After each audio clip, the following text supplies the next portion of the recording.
السلام علیکم ورحمۃ اللہ وبرکاتہ۔ عام طور پر یوٹیوب کے ذریعے 2-4 تقریریں سن کر اور 2-4 کتابیں پڑھ کر کچھ بیہودہ قسم کے لوگ بھی سوال کرنے لگتے ہیں کہ جب نبی نے سفید رنگ افضل بتا دیا ہے تو پھر وارثی پیلا رنگ کیوں پہنتے ہیں؟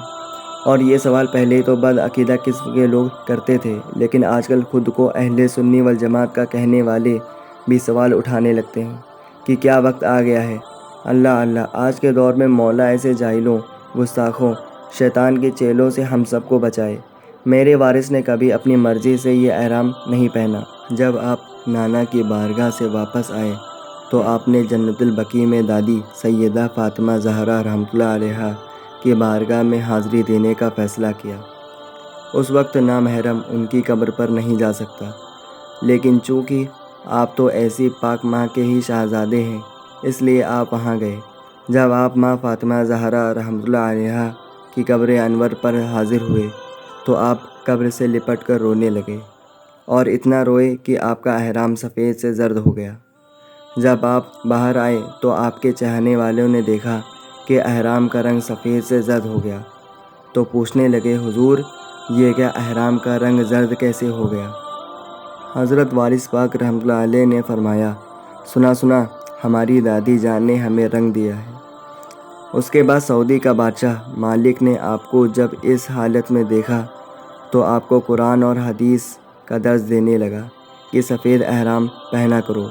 پھر آپ رحمۃ اللہ علیہ نے کہا کہ آپ ہی لا کر پہنا دو۔ تو ایک روایت میں ہے کہ اس نے 17 بار اور دوسری روایت میں ہے کہ 7 مرتبہ اس نے آپ کو احرام پہنایا، اور جتنی مرتبہ اس نے سفید احرام پہنایا اتنی مرتبہ وہ پیلا ہو جاتا۔ اللہ اللہ، تبھی سے آپ نے اسی ایک احرام میں اپنی ساری زندگی گزار دی۔ ناظرین، ہمیں کسی ولی اللہ کے طور طریقے اور ان کی شان میں گستاخی کرنے سے بچنا چاہیے۔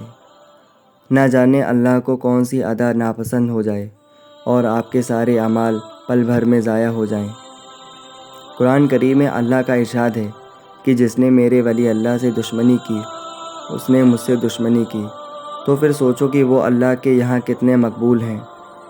تم 4 کتابیں پڑھ کر ان پر الزامات مت لگاؤ، ان کے سامنے اپنا علم مت پیش کرو۔ ارے نادانو، تمہارے جتنا علم تو ان کے یہاں نوکروں کو رہتا ہے۔ اس لیے ہمیں اپنی حد میں رہنا چاہیے کہ جس سے ہمارا ہی فائدہ ہے۔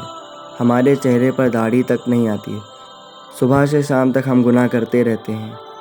ہمارے ظاہری عیب تو کم نہیں ہوتے اور ہم ان کی شان میں گستاخی کرنے لگتے ہیں جن کی تہجد کبھی قضا نہیں ہوتی، جو اللہ کے دوست ہوتے ہیں۔ ان کی برابری عام انسان، عام عالم، مفتی کبھی نہیں کر سکتا۔ اتنا یاد رکھنا چاہیے۔